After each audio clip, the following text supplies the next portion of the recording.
চন্দনযাত্রা উৎসব ঘিরে মায়াপুর ইস্কন যেন মিলন মেলা। রাধা মাধবের চন্দনযাত্রা উৎসবকে কেন্দ্র করে মায়াপুর ইস্কন পরিণত হলো মিলন মেলায়। দূর দূরান্ত থেকে অসংখ্য দেশি ও বিদেশি ভক্তের সমাগম হয়েছে মায়াপুর ইস্কন মন্দিরে। জাতি ধর্ম বর্ণ নির্বিশেষে সমস্ত স্তরের মানুষ রাধা মাধবকে যেমন ভোগ দিচ্ছেন, তেমনি বিগ্রহকে কাঁধে তুলে নিয়ে আসছেন প্রভুপাদ সমাধি মন্দিরের পুষ্করিণীতে। সেখানেই নৌকা বিহার করেন রাধা মাধব। তাই রাধা মাধবকে স্পর্শ করে পুণ্য লাভ করতে মরিয়া ইস্কন ভক্তরা দলে দলে ভিড় করছেন চন্দনযাত্রা উৎসবে। বিশুদ্ধ সিদ্ধান্ত পঞ্জিকা মতে অক্ষয় তৃতীয়ার পুণ্য লগ্নে শুরু হয়েছে চন্দনযাত্রা উৎসব। 21 দিন ব্যাপী এই উৎসবে মিলিত হন মায়াপুর ইস্কন সহ দেশ বিদেশের ইস্কন ভক্তরা। মূলত গ্রীষ্মের দাবদাহে থেকে মুক্তি পেতেই মায়াপুর ইস্কন সহ বিশ্বের সমস্ত ইস্কন মন্দিরে একযোগে পালিত হয় চন্দনযাত্রা উৎসব। তবে মায়াপুর ইস্কনে ভক্তদের ঢল নামে। একেবারে মিলন মেলায় পরিণত হয় ইস্কন মন্দির চত্বর। চন্দন শরীরে লেপন করলে শরীর ঠান্ডা হয়, তাই রাধা মাধবকেও প্রচণ্ড দাবদাহ থেকে মুক্তি দিতে চন্দনযাত্রা উৎসবের 21 দিন ধরে বিগ্রহের গায়ে চন্দন লেপন করা হয়। এরপর বিকেল হতেই ইস্কনের প্রভুপাদ সমাধি মন্দিরের পুষ্করিণীতে নৌকা বিহার করানো হয় বিগ্রহকে। হরিনাম সংকীর্তন সহ ইস্কনের চন্দ্রোদয় মন্দির থেকে রাধা মাধবের বিগ্রহ ভক্তদের কাঁধে করে নিয়ে আসা হয় সমাধি মন্দিরের পুষ্করিণীতে। সেখানে সুসজ্জিত নৌকা করে চলে বিহার। নৌকার মধ্যে হরিনাম সংকীর্তন সহ আরতিও হয়। আরতি সহকারে নৌকা বিহার করিয়ে সন্ধ্যার পর আবার বিগ্রহকে ফিরিয়ে আনা হয় মূল মন্দিরে। প্রতিদিন বিকেল 5টা থেকে রাত 8টা পর্যন্ত চলে এই উৎসব। এই মনোরম দৃশ্যের সাক্ষী হতেই বহু মানুষ চন্দনযাত্রা উৎসবে ইস্কনে ভিড় করেন বলে জানিয়েছেন রসিক গৌরাঙ্গ দাস। চন্দনযাত্রা উৎসব রাধা মাধব বিগ্রহকে স্পর্শ করার, কাছ থেকে নৌকা বিহারের দৃশ্য অবলোকন করার পাশাপাশি ভক্তরা তাদের প্রিয় প্রভুকে ভোগ নিবেদন করারও সুযোগ পান। তাই প্রভুর সেবার সুযোগ পেতে মরিয়া দেশি বিদেশি ভক্তরা। আজকে এই উৎসব সম্পর্কে কিছু যদি বলেন। আজ শুভ দিন, অক্ষয় তৃতীয়া।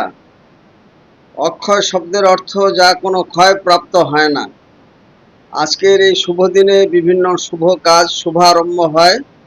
ইস্কন মায়াপুরে চন্দনযাত্রা মহা মহোৎসব এই 10ই মে আজ থেকে শুরু হলো, চলবে 21 দিন ব্যাপী এবং বিশ্বব্যাপী সমস্ত শাখা কেন্দ্রে এই উৎসব পালন করা হবে। প্রতিদিন বিকেল 5টা থেকে রাত 8টা পর্যন্ত এই উৎসব চলবে। চন্দ্রোদয় মন্দির থেকে ভগবানকে সংকীর্তন শোভাযাত্রা সহকারে নিয়ে যাওয়া হবে সমাধি পুষ্করিণীতে। সেখানে তার নৌকা বিহার হবে এবং আরতি কীর্তন, কৃত্রিম ফোয়ারা, আলোকমালায় সুসজ্জিত, নিরাপত্তার ব্যবস্থা কঠোর করা হয়েছে। চলবে আরতি কীর্তন, নাচ গান এবং কৃত্রিম ফোয়ারা। দেশ বিদেশের হাজার হাজার ভক্তবৃন্দ এই উৎসবে অংশগ্রহণ করে থাকেন। এই উৎসব আনন্দের উৎসব, মহামিলনের উৎসব এবং মানুষকে তার যে গ্রীষ্মের দাবদাহ থেকে এই মুক্ত আকাশে, মুক্ত বাতাসে সকলের মনে প্রাণে এনে দেয় শান্তি, স্বস্তি এবং আরামদায়ক অবস্থা। এই উৎসবে ভগবান ভক্তের সেবা গ্রহণ করে প্রভূত আনন্দ লাভ করে থাকেন। তার শ্রীঅঙ্গে লেপন করা হয় চন্দন।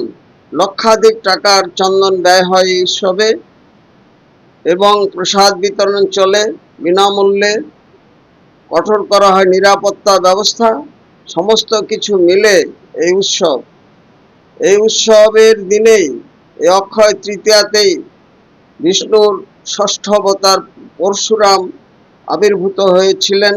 এই দিন থেকে মহাভারতের সূচনা হয়েছিল। এই দিন থেকে 4 ধাম খুলে যায় এবং সমস্ত কিছু মিলে এই দিন থেকে রথযাত্রার তৈরি শুরু হয়। এবং যারা আসেননি সকলকে ইস্কন মায়াপুরে আসুন, তার জন্য সাদর আমন্ত্রণ জানাই। রসিক গৌরাঙ্গ দাস, ইস্কন মায়াপুর, জনসংযোগ আধিকারিক, নদিয়া।